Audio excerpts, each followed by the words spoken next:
The Strangers by the River. The sun was barely beginning to sink beyond the western ridges when Caleb Turner guided his horse down the rocky slope. Dust clung to his boots, his wide-brimmed hat tilted low against the glare, and the leather reins creaked softly with every tug. He had spent the day repairing fence lines across his ranch, but the solitude weighed heavier on him than the work itself. At 35, Caleb had lived most of his years in quiet isolation. He had inherited his father's spread, a modest ranch on the edge of Montana's wild plains, and though it wasn't the largest or richest, it was enough to keep a man occupied from dawn until dusk. Yet the house felt emptier each year, with only the echo of his late parents and the absence of a wife or children to give it life. He told himself he preferred it that way, that solitude meant peace, but often he found himself talking to his horse just to hear another voice. As he reached the bend of the river cutting through his land, something strange caught his eye. On the sandy bank, beneath the shadow of a cottonwood tree, lay a figure half collapsed, with several smaller shapes huddled close around it.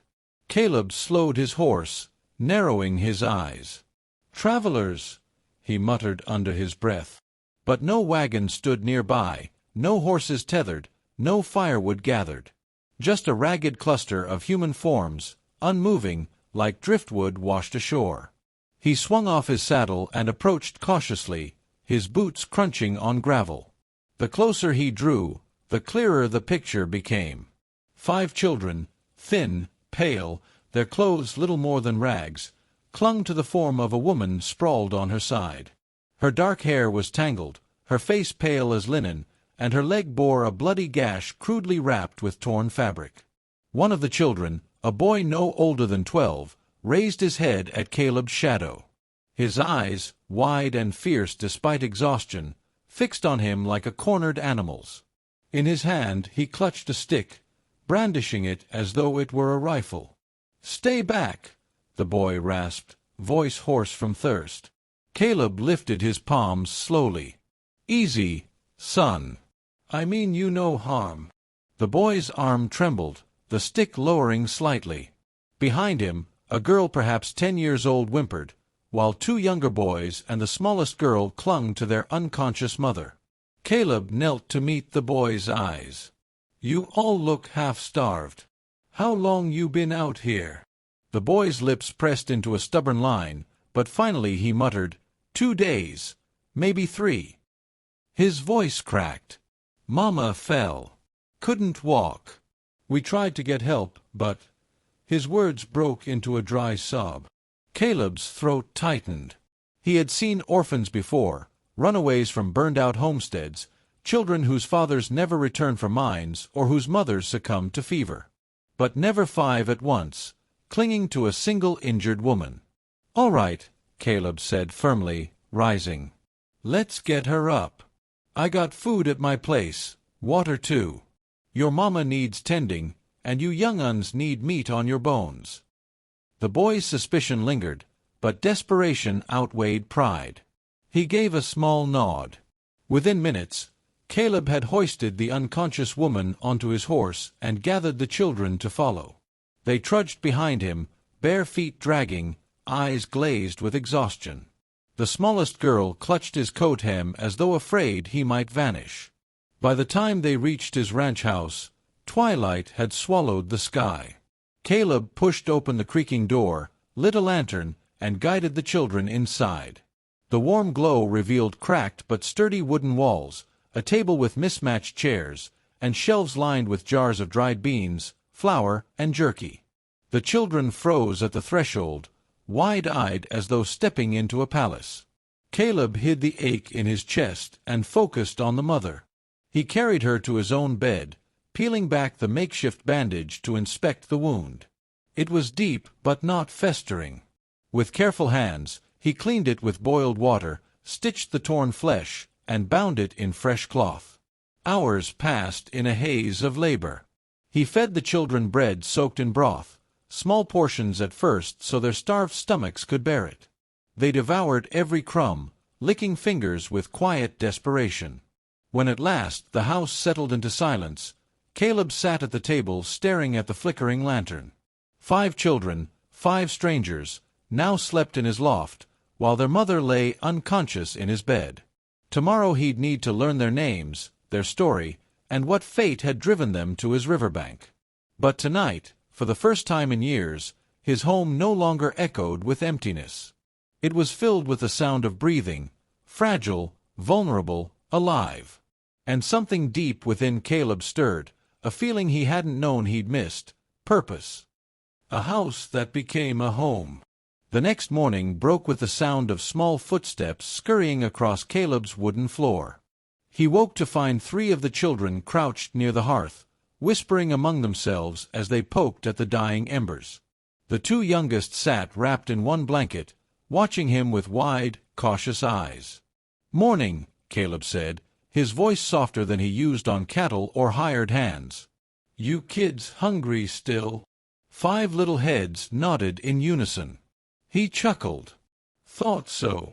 He set about frying eggs and biscuits, the familiar sizzle filling the room. Before long, plates were emptied faster than he could lay them down. At last, when the meal ended and small bellies were full, Caleb leaned back against the table.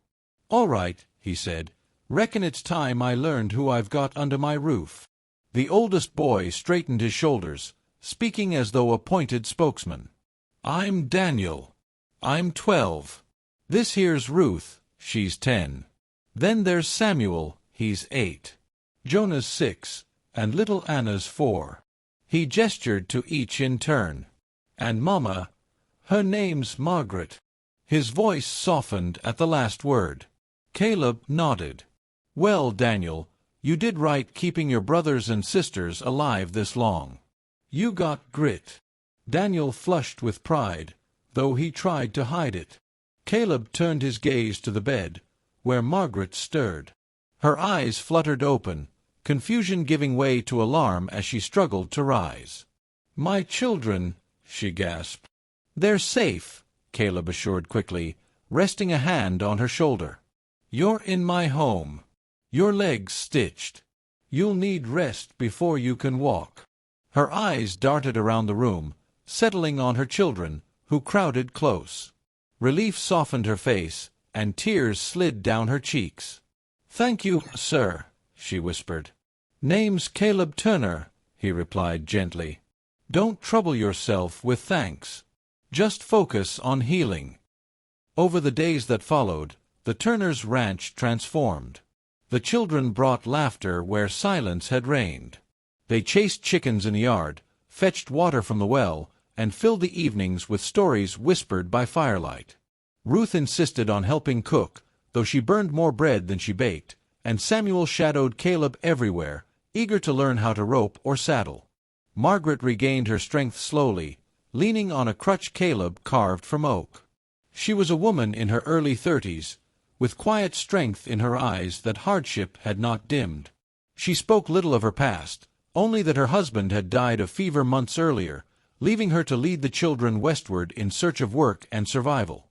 "We lost the wagon when the horse stumbled into a ravine," she explained one evening. "I thought we could walk the rest, but my leg gave out. If you hadn't found us—" her voice faltered. Caleb shook his head. "Don't reckon on what might have been. You're here now. That's what matters."